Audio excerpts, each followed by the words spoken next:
What's going on, everybody? Thank you for tuning in to Game Informer. I'm your host, Alex Van Aken, and today we're going to be taking a look at some of this exclusive gameplay footage that we have from Resident Evil 4 Remake, Chapter 5. We're going to be seeing some church gameplay, some Ashley gameplay, and some of the cabin fight, as well as, just overall fighting Ganado and trying to stay alive. So we've got about 12 minutes of footage here to show you today, and I'm joined by Marcus Stewart. How are you, Marcus? I'm feeling great. I'm happy to be seeing this section again because, as I mentioned in the cover story I wrote, I've had a lot of fun playing it. Absolutely. So yeah, we are. This footage starts out, and we are, simply escaping from the church. This is how many hours into the game would you say this is, Marcus? Yeah, it's hard to say because we don't know how long the other chapters are. It's got to be at least probably like 3-ish hours, I would guess. Yeah. This is not our gameplay, by the way. If people are wondering, this is a B-roll that Capcom provided, so this is someone on the team playing, not us. Yes, we did play through this section, everything that you see today. An important disclaimer, Capcom did help out with accommodations for travel. That means like flights, hotel, in association with this cover trip. We didn't have any of those conversations. Like, that's our bosses that handle all that. We kind of just show up and do our job, but it is an important disclaimer. That being said, we are not influenced by that. Roost, I've secured Baby Eagle. Copy that. Is she okay? Affirmative. Well done, Condor 1. I'll dispatch a chopper ASAP. I'm sending you the coordinates for the extraction point. Make your way there, and don't let anything happen to Baby Eagle. Copy that. Hurry. The weather is getting worse. Roost out. So you see the Hunnigan conversations are in-game now, which is nice. You can kind of move around while it's happening.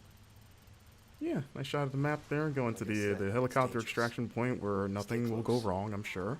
So yeah, in the beginning you saw Leon and Ashley sort of just talking about like, hey, we need to get out of here. Fun fact, without spoiling, there's a little extra area in that upper deck that you can find if you don't want to just beeline it straight for that ladder. So keep an eye out up there. I found it on my playthrough. So yeah, we are making our way through here. Leon being a gentleman, moving that out the way because he's all big and strong. Spread out. Okay.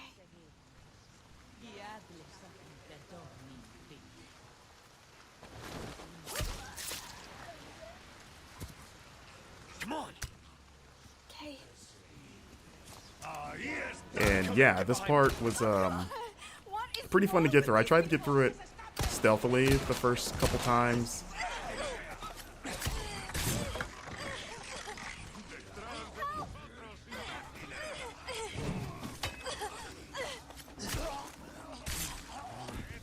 You okay?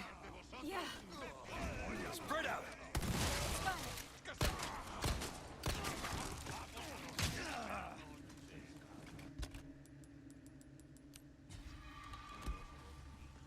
So you're gonna notice there's gonna be a few jumps in the clips here. Again, that's a Capcom thing, so this isn't going to be a straight run through of the chapter. It's gonna jump around at points, but as you can see, the flash grenade still very effective against those tentacled, transformed Ganado. As we enter the cemetery, you get a little bit of a taste of one of the side quests, which is sort of a spin on the cemetery puzzle. As you can see, you can still shoot birds' nests to get those precious eggs, or I guess a chicken egg that's in a bird nest in the tree. Don't ask me how that works. You know how it is. But I mean, in the original game, you killed snakes and got chicken eggs, which was always kind of weird. There he is. Took care of a request. Well done. Man himself. Look at you. So you can see here turning in side quest, which is what you're going to be doing. One has to wonder how he moves with all that heavy equipment in that coat. Must be pretty strong. It's kind of like a Dragon Ball, like Piccolo weighted training gear. He's probably pretty strong. But I was thinking he's just like into CrossFit. we we don't know. He's a mysterious figure. As you see, we're upgrading our equipment here. You can upgrade knives now, as mentioned in the cover story, which is nice, which you're going to be needing because they have limited durability. And you're going to be using it quite a bit for the new parry mechanic, which I enjoy. And you can see there's another side quest right there. You're going to want to keep an eye out in the environment for those blue flyers. Oh, so there's the Wild Doll quest. That was one of the more involved quests that we saw so far. Absolutely. We need to keep moving. And you won't see the solution in this footage, but you will see sort of what's on the other end of this side quest for you. Yeah. The dog is hard to find. We are going to show the dog, but the way to find the dog will be, I guess, a little bit of a mystery. And also important to note, we turned left when we left that door. There is another path behind us if we were to turn right out of that door that goes into an underground tunnel that like takes you up through a well in the village. So there's a lot of paths available. Yeah, like when we both came through here, we just assumed just the way the camera's framed. We're like, okay, it's the only way to go. But yeah, one of the producers pulled us aside and was like, hey, check this out. And we were like, oh, okay. Not bad, right? Here we go. We've got the village at night. The lady thought she could take a pitchfork to Leon. Didn't work out for her. And this is I was gonna just comment on the rain. I know that there's a lot of talk about Rain Gate. Rain Gate. I do agree. I think it can be tuned down a little bit. It does feel like intentionally, like it is intentionally obfuscating the environment, and kind of adds to that tension. Like you can't see what you're shooting. I do agree, though. It's a bit much. And you know, it'd be great, Marcus, if there's like a rain slider. I'm kidding. Yeah. I just want a nice little downpour. As we see, I love the lighting in this game. You know, like it just the bloom on the flashlight and just how dark everything is. Like it just makes especially like interiors like this. If we lift Ashley up to do her thing, get Leon up there. Yeah, it just makes the interiors creepier. Like that, like the first time that owl made me jump because you just see the glowing eyes in the dark. Yeah, and you're like, oh my god, like what is that? I will say there were a couple times when I was playing the demo where I was kind of in a very dark environment and Leon wasn't pulling up his flashlight, which is kind of frustrating. So I'm just kind of like clambering around in the dark. It was mostly like outdoor. Oh, there he is, the dog. Look at that thing. It's got like a weird, it looks like a scorpion tail. Now that I'm looking at it again. So yeah, Capcom also pointed out, for those wondering, that this dog is not the dog that Leon can rescue in the original game, because, you know, in this game he's presumably dead. So, you know, at the time we kind of were like, oh, maybe this is the dog, but they were very clear to point out, like, nope, different dog. And you're like, okay. But yeah, that dog fight is pretty hard. They also wouldn't definitively answer if it was the same dog in this game as in the old game. In terms of the one that's dead at the beginning of the game, they're like, maybe it's not the same dog, and it's like, okay. So you see a blue medallion up there as Leon takes it out. So you see it's 1 of 5.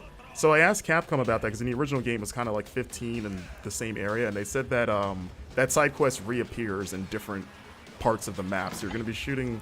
It sounds like you're going to be shooting medallions outside of just like the village area. And they just sort of like divided them into like batches of 5.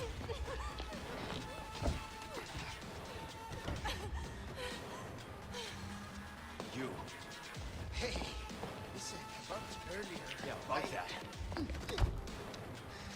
Hey, I see you found your missing senorita. Senorita has a name, Miss Ashley. You are? Who are you? What are you doing here? Very good questions, unfortunately. Hide, now. Okay. It's game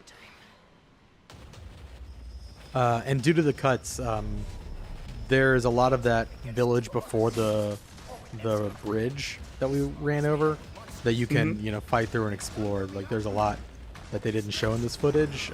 It's where, at least during our playthrough, the brute first appears, the cow-headed enemy. Right. in that area just before the bridge that we crossed. But Yeah, because in the footage we've put out of this, people have seen the cow guy shows up in Appears this fight, here. but you Yeah. actually fight him well before this.